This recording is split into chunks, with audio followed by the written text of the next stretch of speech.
नमस्कार। नीतीश कुमार, जिसको आप विकास पुरुष और सुशासन बाबू कहते थे, उनकी कलई धीरे धीरे अब उतर चुकी है।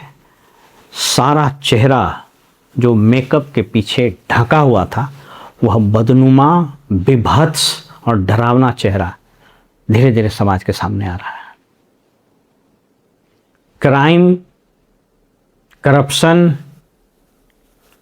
और कम्युनलिज्म पर कथित रूप से जीरो टॉलरेंस रखने वाले सुशासन बाबू नीतीश कुमार यदि लालू यादव की जगह पर रहते तो संभवतः पशुपालन घोटाला जैसे आरोप कम से कम 10 मामले इन पर सिद्ध होते और इनका पूरा जीवन जेल में गुजर जाता। आपको बताते हैं कि जो सृजन घोटाला हुआ, उसका मोडस ऑपरेंडाई ऑलमोस्ट पशुपालन घोटाले जैसा था। पशुपालन घोटाले में लालू यादव क्यों जेल गए? लालू यादव के अतिरिक्त कोई दूसरा शासन या भाजपा या कोई और होता, कभी जेल नहीं जाता।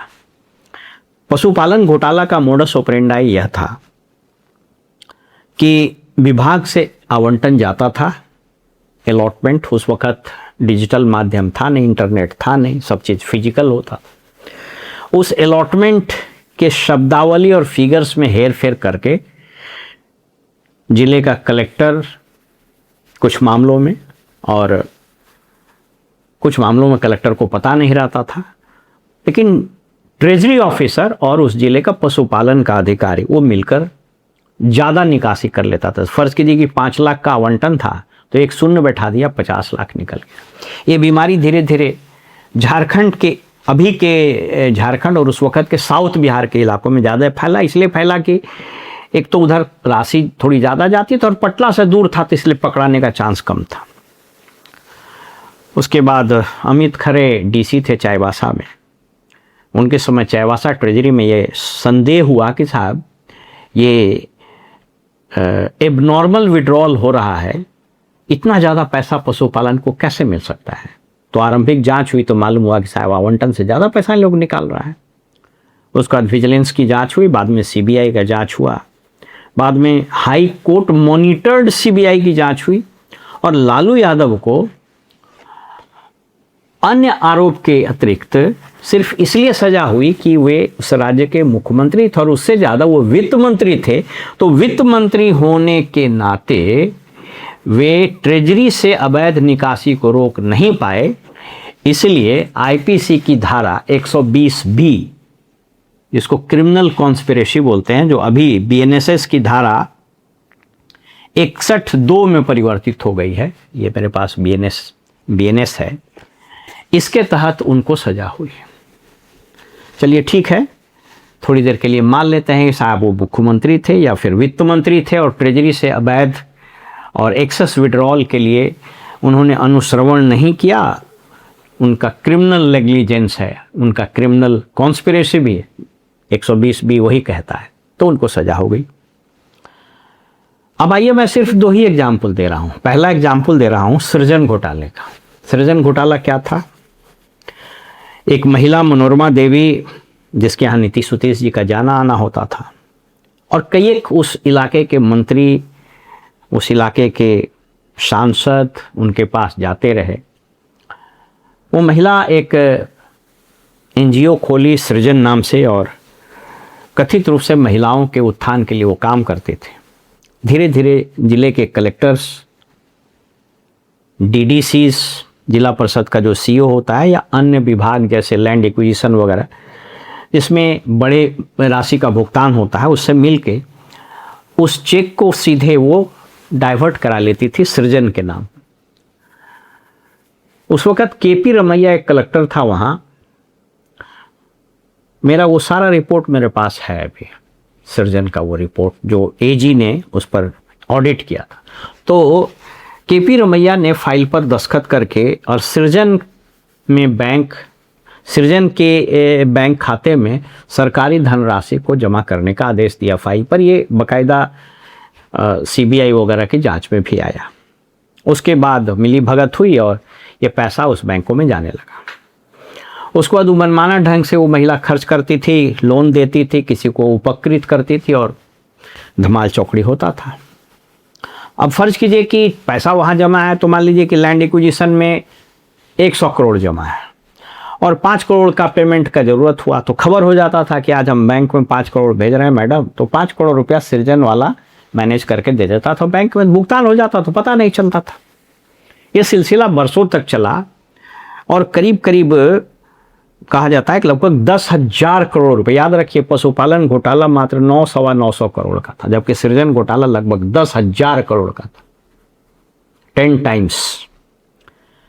तो हुआ यह कि मनोरमा देवी मर गई, उसकी बहू और उसका बेटा वो इतना दक्ष था नहीं, मुझको अगर ठीक से याद हो तो आदेश तितरमारे वो कलेक्टर थे भागलपुर के, और एक चेक गया, तो अब तो कम्युनिकेशन टूट गया था, तो चेक गया और राशि तो सृजन में जमा था उस बैंक में, और उसमें बैंक मैनेजर लोग भी मिला हुआ था, सब कमीशन खाता था, तो बैंक से पैसा नहीं निकला, चेक बाउंस हो गया, बवाल मचा, जांच हुआ तो मालूम है सृजन घोटाला। अब हम उसको ये बताइए कि अगर लालू यादव पशुपालन घोटाले में सिर्फ इसलिए फंसे कि वो वित्त मंत्री थे या मुख्यमंत्री थे और ट्रेजरी पर उनका नियंत्रण नहीं था, तो इस पीरियड में सुशील मोदी वगैरह वित्त मंत्री थे और मुख्यमंत्री तो नीतीश कुमार थे, तो यह सरकारी खजाने से राशि सृजन में जा रही थी, ट्रेजरी से ये सारा खेल और बैंकों से सारा खेल और कलेक्टर कर रहा था, तो क्रिमिनल कॉन्स्पिरेसी में तो आप भी आना चाहिए था, क्योंकि यही आरोप लालू जी पर था।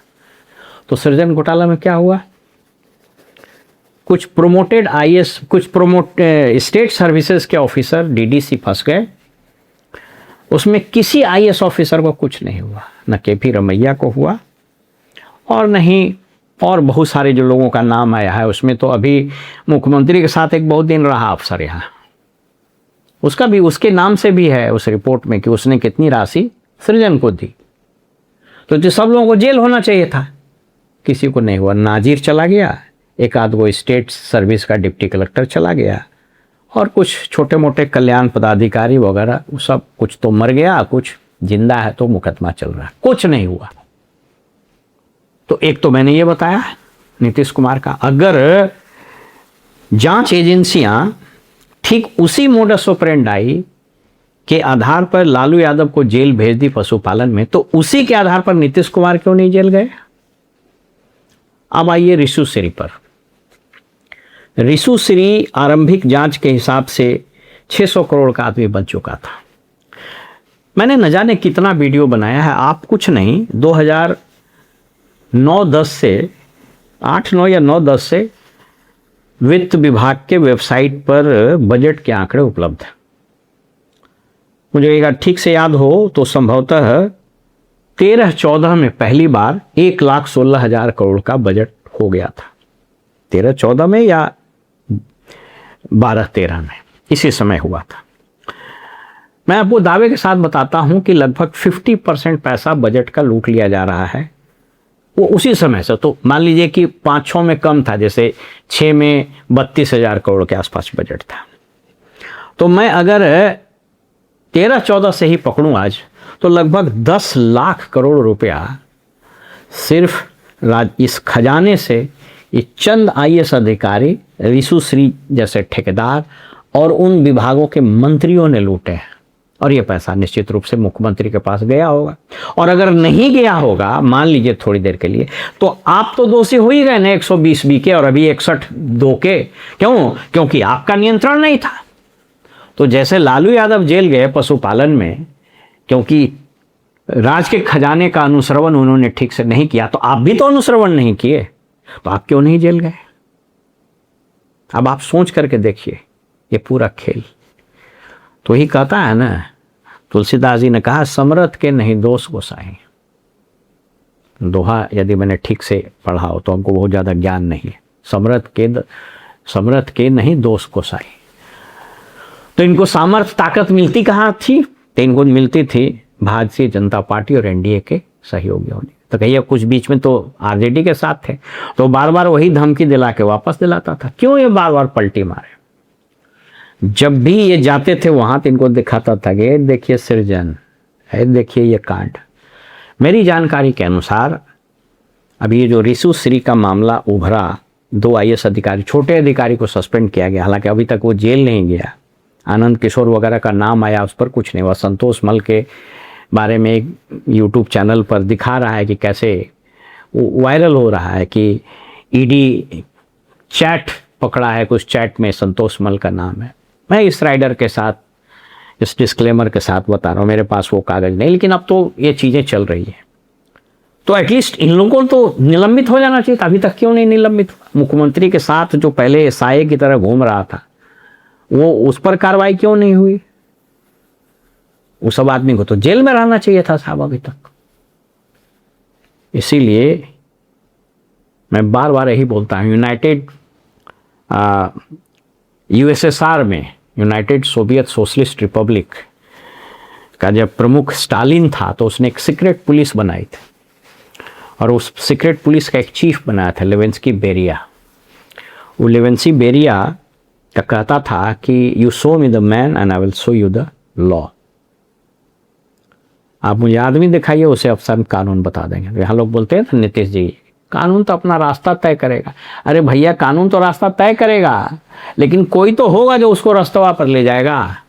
अगर वो रास्ता तय करने वाला, उसको रास्ता, कानून को रास्ता दिखाने ही वाला गलत रास्ते पे लेके चला जाए तो कानून क्या करेगा?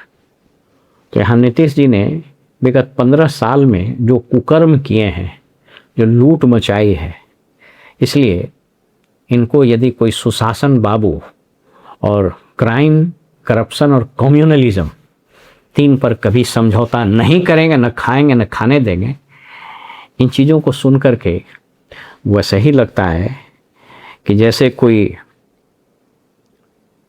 मांसाहारी जानवर खरगोश को देख करके कहे कि आओ ना मेरे पास, अब हम शाकाहारी हो गए हैं। इसलिए बिहार न जाने कब तक ऐसे दुमुहा, दोहरे चरित्र वाले नेताओं के शासन के तले अपनी दुर्गति कराने के लिए अभिशप्त होगा, ये तो देखना पड़ेगा। फिलहाल हमें इजाज़त दीजिए और आप देखते रहिए वॉइस ऑफ रिपब्लिक। नमस्कार।